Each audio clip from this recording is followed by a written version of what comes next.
Hello boys and girls, I'm Ms. Knobel, and remember we are busy with number systems. We talked about rational numbers, irrational numbers, and non-real numbers. Today we're going to do more examples.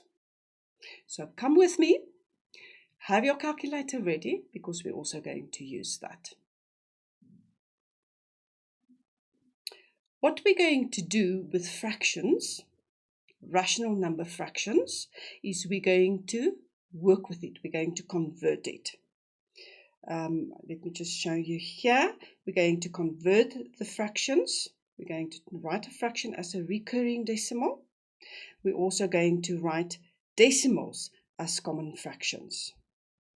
But first I want to talk about equivalent fractions. Remember I said that in high school it's very important to write your fractions in its simplest form. And you do that by using the highest common factor. Let's look at this. Always rewrite fractions in its simplest form. Important in all the sections of maths, in any grade. This is really important. You can actually lose marks if you don't simplify your fractions. Let's look at this example. We, for instance, have 6/9. So in an exam or a test, you are going to divide the numerator and the denominator by the HCF, which is 3 in this case, and rewrite it in its simplest form, 2/3. So it's 6 divided by 3 and 9 divided by 3. The next example, HCF is 25. So you're going to divide both the numerator by 25 and the denominator by 25. To write it in its simplest form. And remember, you can also write it as a decimal number or decimal fraction. Let's go to conversions. It's very important to be able to convert fractions to decimal numbers or decimal numbers to fractions. Let's take the first one. Write a fraction as a recurring decimal. Here you're going to use your calculator.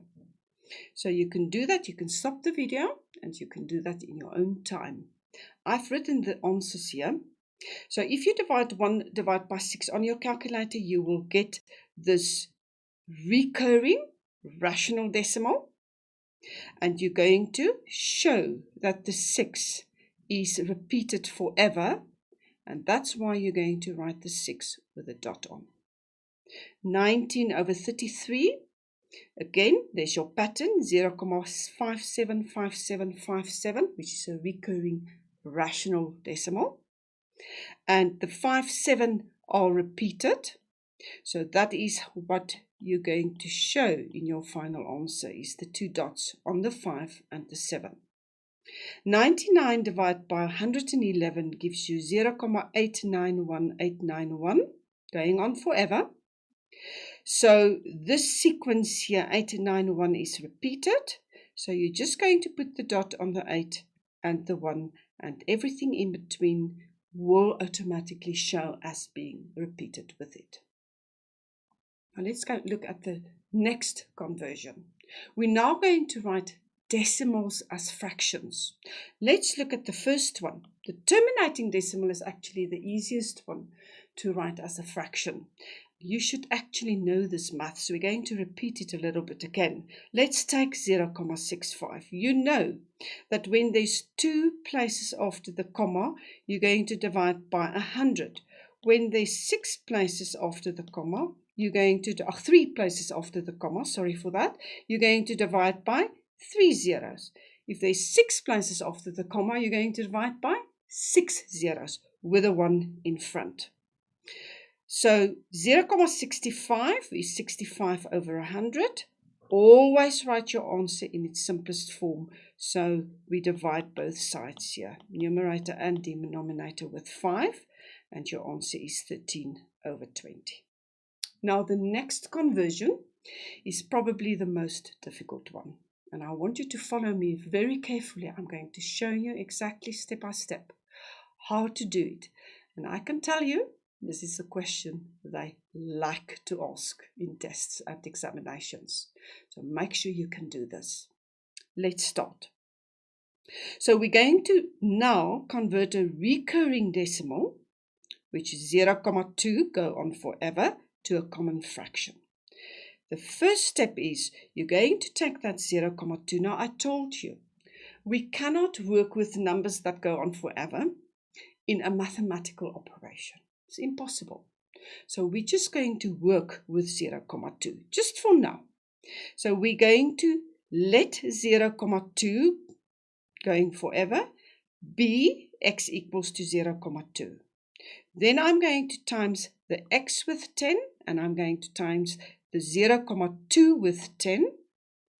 And remember, 0,22 times 10 is going to give you 2,2. And there you have it. 10x equals to 2,2. This is your first equation. We take x equals to 0,2 again as the second equation. You don't have to show first and second. What we're going to do with these two equations is we're going to now subtract the two equations, going vertically. So 10x minus x gives you 9x, and 2,2 minus 0,2 gives you 2. And now we're going to isolate x, and we're going to divide both sides with 9. So x is equals to 2 over 9. Nice, no? But let's test it. Take your calculator, divide 2 by 9, and you will see the rational number, the recurring number, 0,22222, up to where your calculator stops. Perfect way of converting a recurring decimal to a fraction. Now, let's look at 0.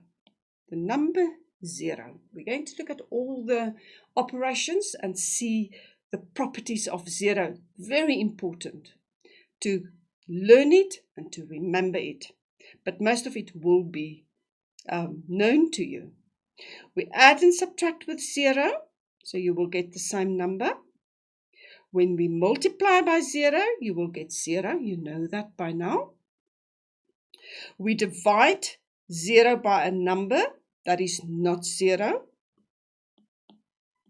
That answer will be 0. But remember, let's look at the non-real numbers again. In non-real numbers, you are not allowed to divide by 0. This will give you undefined. And the other non-real numbers that's interesting is 0 to the power of 0 and the 0th root of 0. Can you remember that? We did it in a previous video. So the square and the square root of 0 will also give you the answer 0. So just make sure that you understand these two differences here. More examples of rational numbers. You can take your calculator, you can stop the video, take your calculator and test every one here, and you will see it is rational numbers. There you can see the recurring, 0 divided by 8, third root of minus 8. We're going to talk about that later. So let's look at irrational numbers again. We have approximated the irrational numbers in the previous video. We have rounded it off. I'm just going to show you more examples here, just to make sure that you understand it. Round off to correct to 2 decimal places means that the 4 is not going to change the 7. The 7 is going to change the 8 to 9. And then that 23 over 67, let's look at what is that. 23 divided by 67 gives you 0,34328358. That will be an irrational number, definitely. So let's write that answer down, 0,3432. You just type it on your calculator. Round off to 2 decimal places. The 3 is not going to change the 4. Now let's look at this side. Round off correct to 5 decimal places. So you're literally going to count it. 1, 2, 3, 4, 5. The 6th one is going to change that 7 to 8. 0,54928.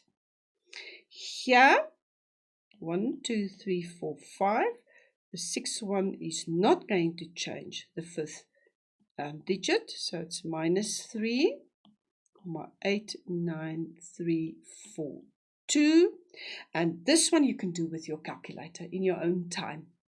Just remember to count the digits, and the sixth digit is going to determine whether the previous digit is changing or not.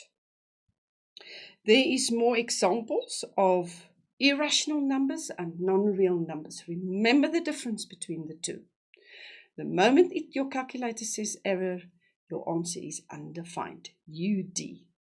All the other numbers you can go and practice on your calculator and make sure that you know the difference between irrational numbers and non-real numbers very well.